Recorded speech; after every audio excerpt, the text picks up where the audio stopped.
Desde quando foi lançado em 2016 como carro oficial das Olimpíadas do Rio de Janeiro, o Kicks sempre foi um SUV acima da média em todos os quesitos avaliados. Agora, 5 anos depois, ele recebe a sua primeira reestilização, porque a sua categoria realmente não é fácil. Ele tem novo design, mais equipamentos, aperfeiçoamentos mecânicos, mantendo o seu ótimo porta-malas e o bom espaço interno, além do polêmico motor 1.6.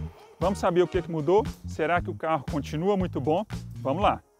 Como não poderia deixar de ser diferente, ainda mais com esse azul muito chamativo, o design do novo Kicks ficou muito legal.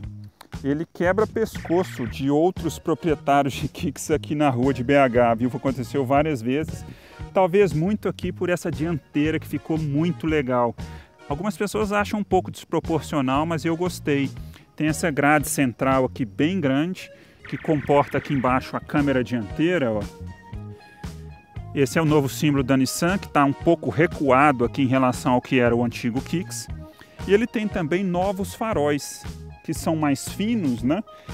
E deram um tom muito moderno, junto com essa grade agressiva, tornando a dianteira do Kicks definitivamente o seu ponto alto visual. Os faróis são de full LED, tanto alto quanto baixo, incluindo aqui o farol de neblina na versão topo de linha, que é essa que está comigo, exclusive. E ele tem um sistema, um farol alto adaptativo, que liga e desliga o farol alto quando você está na estrada, automaticamente quando vem um carro no sentido oposto ou até mesmo um carro na sua frente, melhorando a visão e não ofuscando o seu colega motorista, né? Passando aqui para a lateral, a única mudança perceptível são nas novas rodas. Nesse caso aqui com aro 17 polegadas, o que eu não gosto para as ruas brasileiras, tem muito buraco, nem para andar na terra. Elas não são adequadas para isso, ele melhora uma de 16, né? E o Kicks, assim como o Versa, tem o teto flutuante, olha, aquele mesmo conceito de design que eu comentei no vídeo anterior, que separa o teto da carroceria, dando um efeito muito interessante, especialmente quando a gente olha um pouco mais de longe aqui, ó. Olha que interessante. A questão é que esse rack prateado, ele arruína essa sensação de teto flutuante. É a única opção de cor, é esse rack prata. Não tem jeito de trocar a cor. Com isso, nem essa antena tipo Shark, que é muito legal, salva essa dupla de cores da Nissan, né? Seria legal, a dica que eu deixo é se esse rack pudesse ser da cor da carroceria, pelo menos na cor do teto. Agora a gente chega aqui no último ponto, na última alteração de design que a Nissan fez, que é a traseira. Se eu gostei muito da dianteira, a traseira eu não gostei. O para-choque é novo e tem essa régua aqui que liga as lanternas, ó. Essa régua aqui que liga as lanternas, que eu achei muito exagerada. Achei que ficou com um efeito muito feio e não tem a mesma harmonia, por exemplo, que tem o Nivus da Volkswagen ou o próprio T-Cross. Ainda assim é uma tendência de design que as montadoras têm usado, né? E aqui atrás, aproveitando, ó, nós temos excelentes 432 litros de porta-malas. Excelente talvez seja um pouco de exagero, mas o porta-malas é muito bom para a categoria, um dos melhores e sempre foi um diferencial aqui do Kicks. Vamos olhar aqui embaixo, ó. Ele tem um step convencional. Então, ponto alto aí continua sendo o porta-malas. Vamos lá para dentro agora. E aqui dentro, as novidades que a gente percebe são um novo sistema de som, que tem aqui, ó, 2 caixas de som da Bose no encosto de cabeça do banco do motorista. Depois eu falo sobre ele num outro vídeo. E nova central multimídia da Nissan, a Nissan Connect, que agora tem 8 polegadas ao invés de 7. E eu achava que não ia fazer diferença nenhuma na prática e olha, fez muita diferença ter a tela um pouquinho maior. E essa central tem várias conectividades que a gente já conhece, como o Apple CarPlay e o Android Auto. E aí com isso você consegue usar o Waze, consegue usar Spotify, consegue usar Google Maps e vários outros aplicativos aí da sua preferência. A central também melhora o uso da câmera de estacionamento, ó, das câmeras que o carro tem, para ajudar aqui em manobras. Então, falando aqui dos itens de segurança, além dos 6 airbags, dos controles de tração e de estabilidade, do auxílio de partida em rampa, aqui da direção elétrica, que acaba também, além de ser um item de conforto, sendo um item também de segurança, tem aqui a base reta, olha. O Kicks, debaixo aqui do seu ar-condicionado digital, ele tem 2 conexões, olha, uma USB e uma do tipo C, dando aí mais variedade para o dono do carro. Tem aqui uma tomada de 12 volts também que permite a conexão de vários dispositivos. E como no Versa, olha, tem aqui o botão de ligar e desligar, o câmbio com o seu botão do modo Sport. E ele tem aqui um apoio de braço muito mal instalado, viu? Esse é um ponto que a Nissan precisa rever. Vocês vão conhecer um pouco mais esses detalhes no teste do auto. E claro, aqui embaixo tem um simpático álcool gel que o pessoal da concessionária Carbel Japão me entregou, bem útil para ajudar os jornalistas nessas gravações, né? Bem, vamos voltar aqui para os itens de segurança.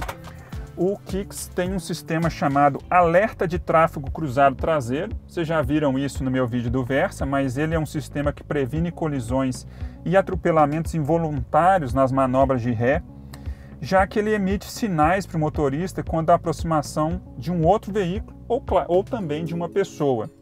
Interessante também que ele tem câmera e detector de objetos em movimento.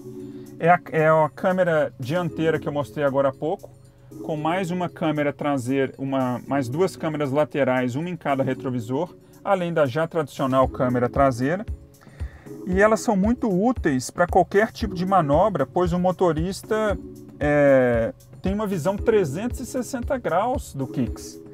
Isso possibilita enxergar o carro todo.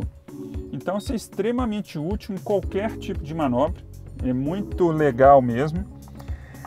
E essas câmeras elas atuam em conjunto com o detector de objetos em movimento, que ajuda o carro a identificar objetos ou animais ou até pessoas mesmo em locais de ponto cego do carro, de visibilidade reduzida, aumentando a segurança, né? E o Kicks tem ainda monitoramento de ponto cego, que vocês já viram no Versa. Ele emite alertas visuais e sonoros. Tem alerta visual aqui acende uma luz aqui nas laterais, além aqui do painel.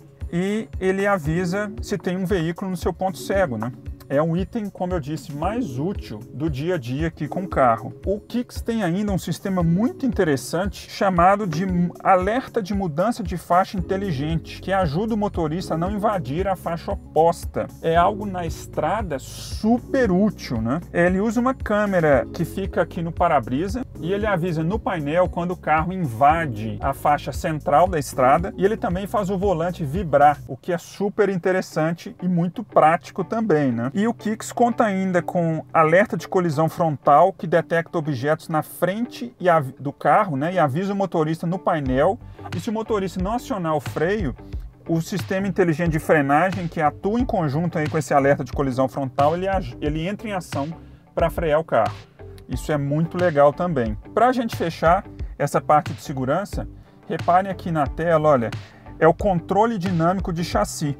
É um sistema que usa sensores para monitorar o movimento da carroceria.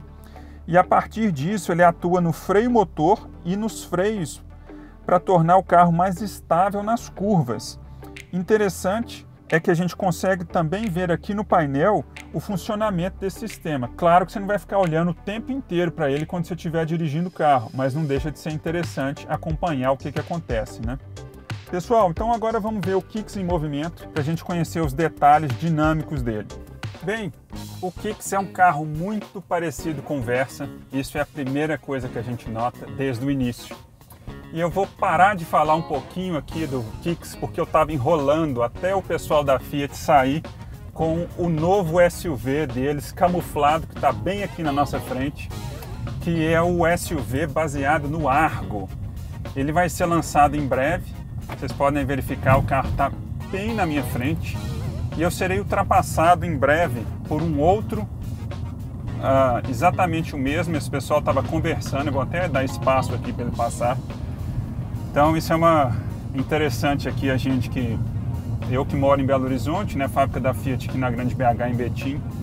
Então aí, ó, em primeira mão a gente está vendo o novo SUV do Argo, projeto 363, deve ter motor 1.0 turbo, inédito na linha Fiat. Pelo que eu pude reparar, ele é do tamanho do Argo, um SUV bem pequeno e é interessante, promissor. Vamos ver o que a Fiat vai fazer, né? Pessoal, então vamos voltar aqui para o Versa, para o Kicks. Tem um motoqueiro aqui, então vamos lá. Como esperado, o Kicks é um carro muito parecido com o Versa. Claro, eles são irmãos, né? E não poderia ser diferente. Por mais que eu prefira carros com mais baixos um pouco, como era o Civic, um exemplo, o Kicks me agrada mais do que o Versa pelo comportamento dinâmico. Acho ele um pouco mais bem acertado em relação ao seu irmão sedã, o que me agradou um pouco mais.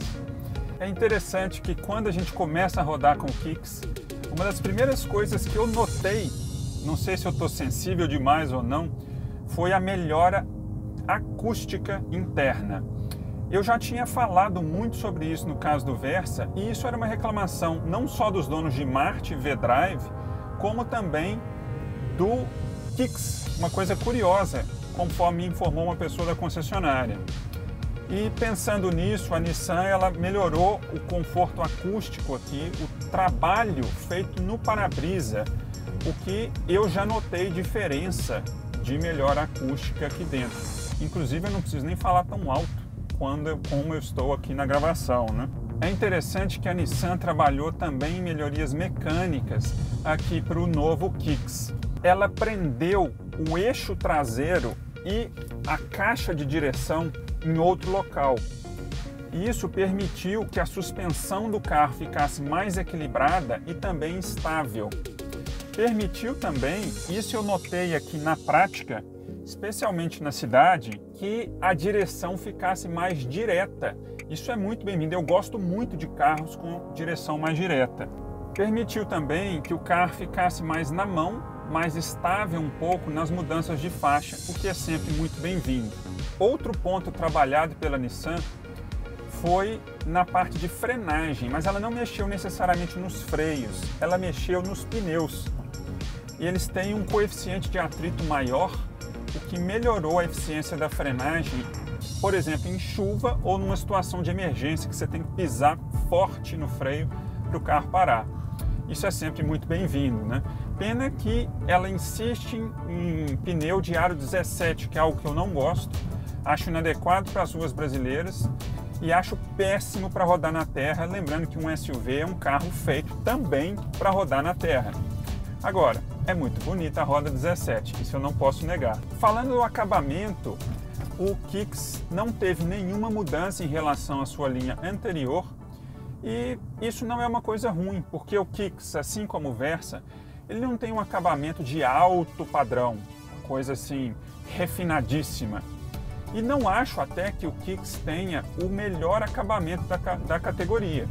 Por outro lado, ele tem um acabamento muito honesto que passa a sensação de ótima qualidade, o que é muito bem-vindo aqui para a sua categoria. Outro ponto que eu continuo gostando muito aqui do novo Kicks é o seu banco. É o mesmo banco que a gente já conhece com a tecnologia Gravidade Zero, que tem um acabamento legal e que ajuda o motorista a não se cansar tanto em viagens longas. Faz diferença sim, algo que eu já pude testar tanto com Versa quanto aqui com Kicks. Lembrando que esse é o terceiro Kicks que eu testo, já testei o topo de linha da geração anterior e o básico com câmbio manual, que foi uma surpresa muito legal. Vocês podem ver aqui na descrição do vídeo mais detalhes sobre esse teste. Então vamos falar agora do motor, que é sem dúvida o ponto mais polêmico aqui do Nissan Kicks, que na sua nova geração, esse carro que está aqui comigo, não recebeu nenhum tipo de alteração por parte da Nissan, que era algo que eu esperava, por exemplo, um pouquinho mais de potência e torque. Esse Kicks continua com motor 1.6 16 válvulas de 4 cilindros, que entrega 114 cavalos de potência com etanol ou gasolina e 15,5 metros por quilograma força de torque, também com etanol ou gasolina, Não importa se você mistura os dois, põe 100% de um, 100% do outro, sempre entrega a mesma força. E esse motor é polêmico porque a gente pode analisar de duas maneiras. A primeira é a decepção. Pode ser um pouco estranho eu falar isso, mas é porque se você analisa o Kicks perante alguns concorrentes, vou citar aqui o Volkswagen Nivus, o Volkswagen T-Cross e também o Chevrolet Tracker. Todos eles têm motor pequeno, 1.0, 1.2, 1.4, mas todos são turbo. E isso garante melhor desempenho e uma média de consumo superior aqui ao Kicks, o que pode decepcionar interessados no Kicks ou até donos de Kicks, né? Por outro lado, o segundo ponto aí da polêmica seria que o motor do Kicks é pé no chão. Acho que essa é uma forma interessante de dizer, porque por mais que ele seja 1.6, o Kicks é muito leve. E isso faz ter o melhor desempenho entre os SUVs 1.6 do mercado e ele supera inclusive SUVs com motor 1.8, como é o caso do Jeep Renegade. Ou seja, ele bate o Creta, que é 1.6, e ele bate o Renegade, que é 1.8, se bem que o Renegade, acho que até o Uno bate o Renegade com folga, né? Interessante que em relação à HR-V da Honda, que é outro concorrente que tem motor 1.8, o Kicks dá um calor no HR-V, mas é no ponto mais sensível da falta de potência e torque aqui do Kicks é que o HR-V se sobressai, que é quando o carro está carregado na estrada com ar-condicionado ligado e precisa fazer uma ultrapassagem.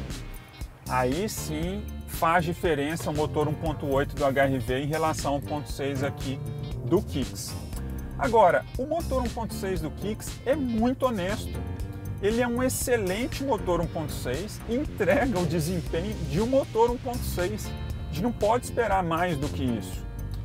E isso é um ponto, sabe, a gente tem que ter consciência disso. Não adianta acelerar o Kicks igual ele fosse um carro 1.6 turbo. Ele não vai entregar alto desempenho, mas vai entregar um desempenho honesto que vai te atender na cidade e na maioria das situações de estrada, com exceção dessa que eu comentei, que aí é preciso ter muita atenção na hora de ultrapassar. Ele entrega o que se espera de um carro 1.6, mas ainda não está entregando uma média de consumo mais interessante. Eu sei que ela vai melhorar porque esse carro só tem 3.000 km. Ainda assim, nesse momento, na cidade, o Kicks está fazendo média de 5,6 km por litro e na minha melhor passagem ele fez média de 6,3 km por litro. Na estrada, aí eu esperava médias também um pouquinho melhores, como foi com Versa. Ele fez na minha primeira passagem rodando sozinho 10,5 km por litro com etanol. E na minha melhor marca, na mesma estrada, mas rodando à noite com ar-condicionado desligado também sozinho, ele fez 11,9 km por litro. Reparem que esses são números que variaram menos em relação ao Versa, o que é interessante, né? Falando do mercado, os carros no Brasil estão muito caros. Sem exceção, todos estão muito caros e eu incluo aqui o Kicks nessa categoria também. A questão é que o Kicks tem a melhor relação custo-benefício da sua categoria entre os SUVs compactos do Brasil. Talvez não seja a melhor, mas se não for, é uma das melhores assim, lá no topo. Isso porque, com o preço variando entre R$90 mil na versão Sense manual, que é a de entrada, e R$122 mil, que é essa versão que está comigo, que é a topo de linha exclusive, com todos os opcionais e a pintura dupla, o Kicks tem um conjunto muito atraente. E a Nissan compensa essa superioridade dos concorrentes em relação à motorização com essa relação custo-benefício. Vou dar um exemplo para vocês.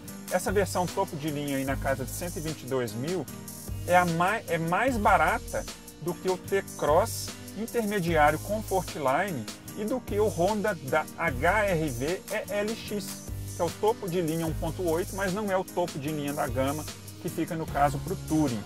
Ou seja, a Nissan compensa a sua inferioridade em termos de motorização com um custo-benefício muito mais atraente. Isso faz diferença para o comprador, porque, como eu disse, esse motor entrega um desempenho honesto praticamente em todas as situações do dia a dia, incluindo cidade, em todas as situações, e estrada, só ter atenção na hora de ultrapassar.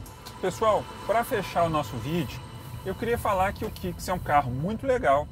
Como vocês viram, tem um espaço interno honesto, um ótimo porta-malas, entrega um desempenho suficiente para a cidade e para a estrada de terra, desde que não seja um 4x4 pesado, já que ele é 4x2, e para quase todas as situações na estrada, só tendo atenção aí na hora de ultrapassar com o carro cheio, né?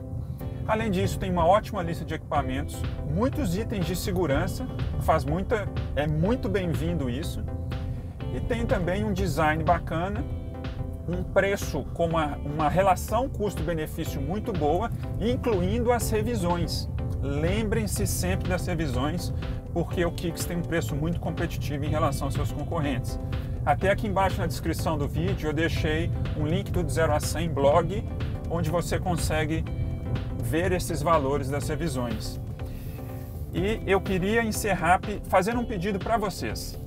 Para você que tem interesse em comprar um SUV no Brasil, considere o Kicks, por favor, considere o Kicks.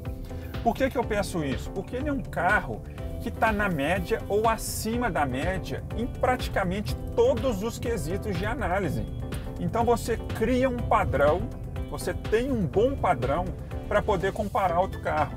Ele pode até não ser o carro que você vai comprar, mas não deixa de ser uma opção interessante para você conhecer e quem sabe ter na sua garagem. Beleza? E peço também, curta esse vídeo, se inscreva aqui no canal, marque o sino de notificação, deixe o seu comentário, você gostou do Kicks, você gostou desse tom azul? Eu gostei, mas não teria essa cor, prefiro uma cor mais discreta. Você teria um Kicks? Me responde aí embaixo, ou teria um concorrente? Compartilhe esse vídeo e ajude o de 0 a 100 a crescer. Um abraço, pessoal, tudo de bom, tchau!